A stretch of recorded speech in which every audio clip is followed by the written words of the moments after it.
कल्याणमध्ये राहणारी एक 12 वर्षीय अल्पवयीन मुलगी रात्री 7:30 वाजण्याच्या सुमारास दुकानातून केक घेण्याकरिता गेली होती।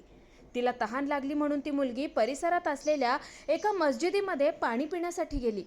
मुलगी मस्जिदमध्ये गेली असता तिच्या पाठीमागून एक व्यक्ती आला। त्याने त्या मुलीचं तोंड दाबलं, तिला जबरदस्तीने मस्जिदमध्ये असलेल्या बाथरूममध्ये घेऊन गेला आणि मुलीसोबत अतिप्रसंग करायला सुरुवात केली। या प्रकारामुळे घाबरलेल्या पीडित मुलीने आरडाओरडा सुरू केली। त्यामुळे या नराधमाने तिथून पळ काढला। त्यानंतर मुलीने देखील तिथून पळ काढत घर गाठलं।